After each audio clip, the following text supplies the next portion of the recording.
What is up, guys? I am Alex. And I am Anthony. Welcome back to the Anza Sports Voice, episode 8. Last episode, I made an error. I said it was episode 6, but it was actually episode 7. It's my apologies. I don't know if anybody caught that, but I just caught that before this recording. That's besides the point, but this is going to be a short episode. Anthony, you want to go over what is making this episode so short? Yeah, real quick, we're just kind of going to go over Game 5 when the Mavericks beat the Timberwolves, advancing to the NBA Finals. And then we're going to go over some of our predictions, the strengths and weaknesses for each team in this upcoming Finals, 2024 NBA Finals. Pretty much capping off what we talked about with Sonny and Alan in episode 7. Yep. So it's going to be fairly quick. But before we start, remember, this is a Lavos production, so please remember to follow Lavos on Instagram, Facebook, Twitter, and subscribe to the YouTube channel. Your support means a lot to us. This is going to be one of our last episodes, too, guys, because our school quarter is almost over, so I'd say there's probably going to be 2 or 3 more episodes after this. We'll get through the NBA Finals, though. But I'm very certain the NBA Finals will be done by the time our class is done. But more of that later. Yeah. Not right now. Anyway, let's get into the juicy stuff. Let's get into the juicy stuff. Anthony, you want to go over some stats from Game 5? Yeah, let's quickly go over Game 5. Like I said, Dallas beat Minnesota. The Mavericks are advancing to the NBA Finals. Their third NBA Finals ever. Their first 2 was 2006 and 2011, which was their championship year. Yep. So this is their third time heading to the Finals. Yep, and it was just a dominating game by the Mavericks. They started off strong. Luka had 20 in the first quarter. He ended with 36, 10 rebounds, and 5 assists.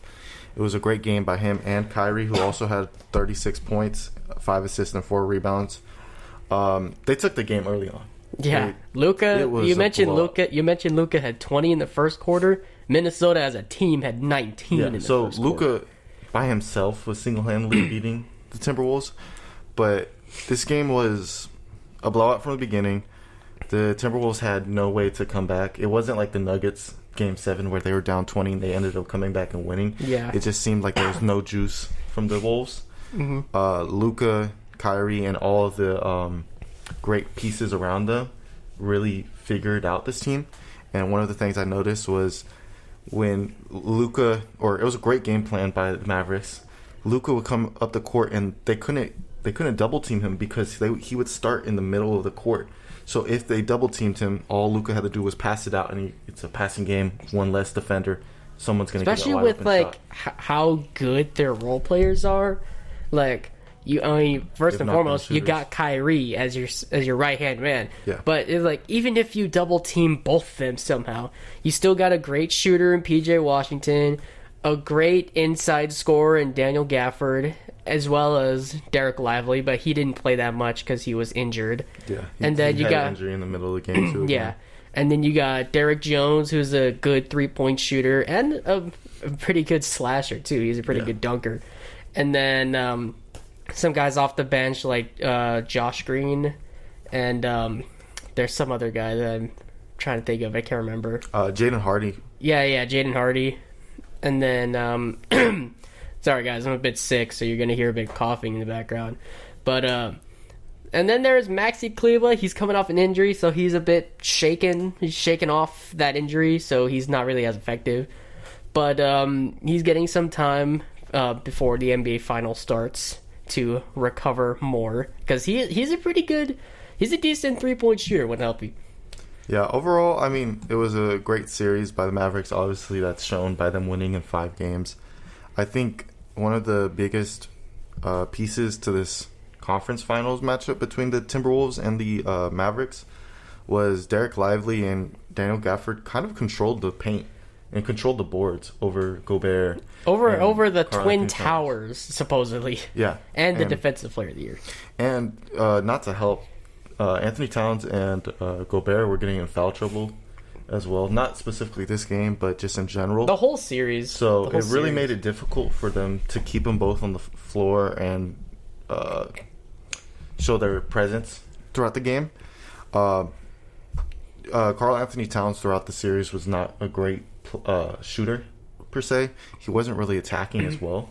It was more of just game 4 where he was actually playing good. Yeah. But he fouled out of that game, so. Yeah, so, I mean, and when you're not getting a great night from McDaniels and Edwards and Karl Anthony Towns had probably their best games, or some of their best games in Game 7 this series, but it just didn't matter because of the score. Yeah.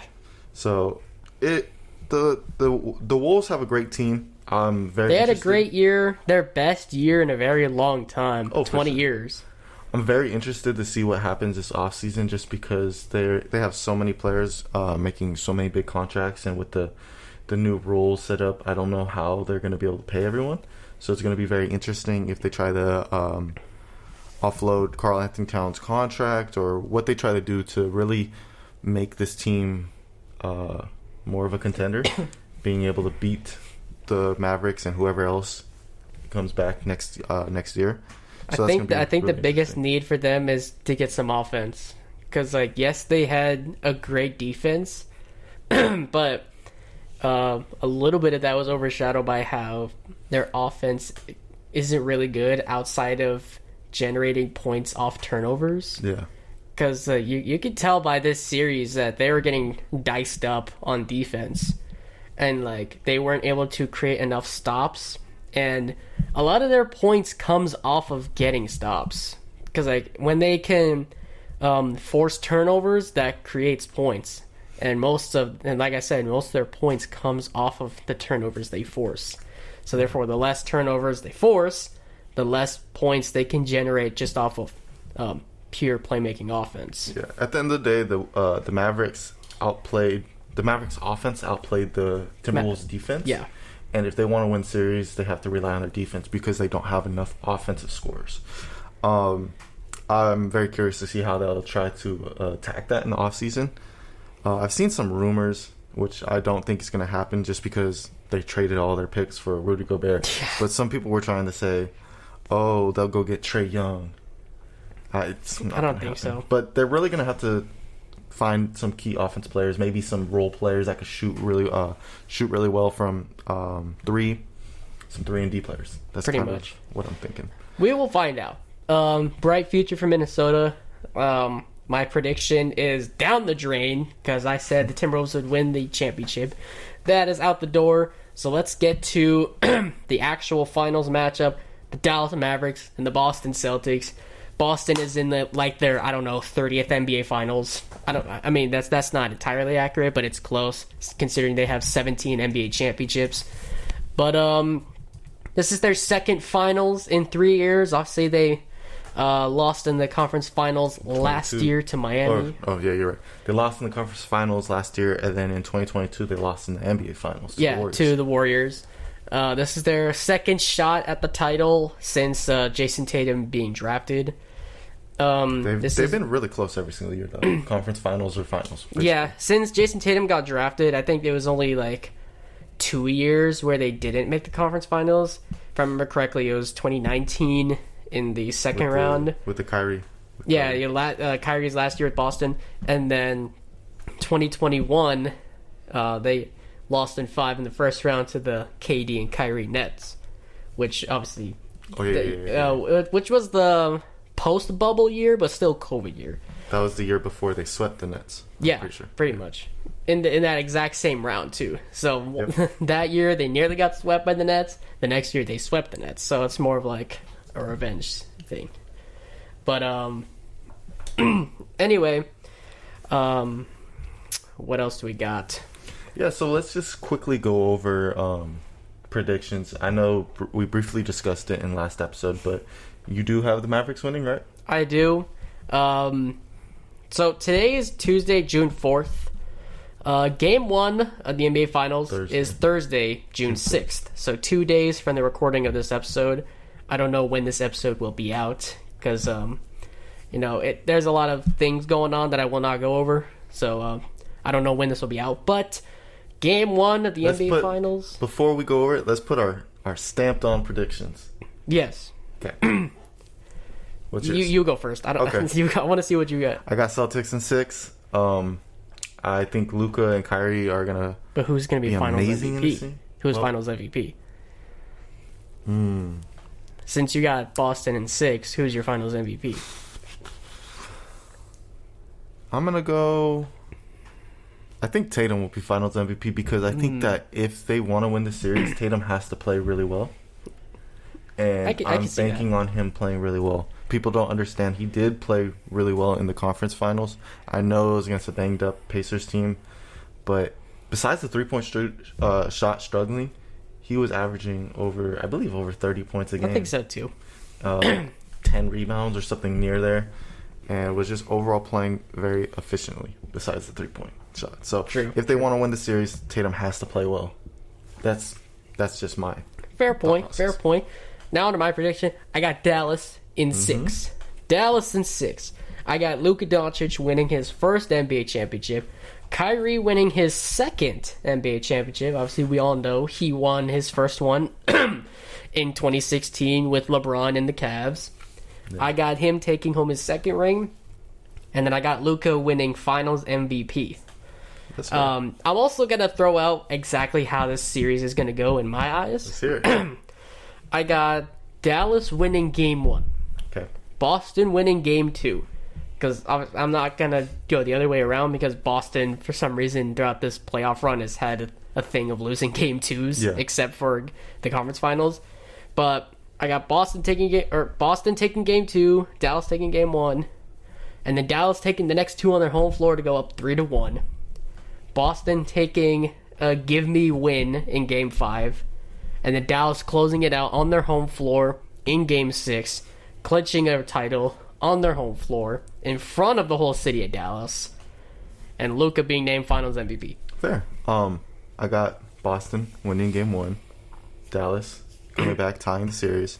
I think it'll end up being 2-2 after 4 games, and I think Boston will take the last 2 games to win the series. Okay, so like a Warriors type. Yeah, I'll go about 2-2, then Boston will really step up. They're going to have to try to contain Luka and Kyrie. I don't think it's possible to fully contain them.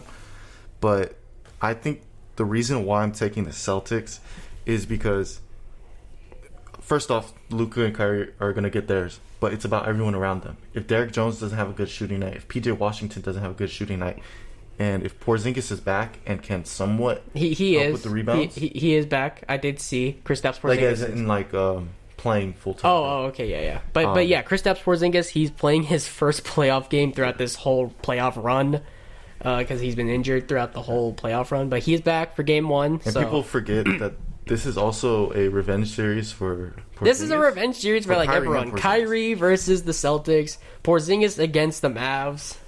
So it's going to be a good series overall. It's going to be a great series. I think every game's going to be close. I trust the defense that the Celtics have, and that kind of bit me in the butt last series with the Timberwolves.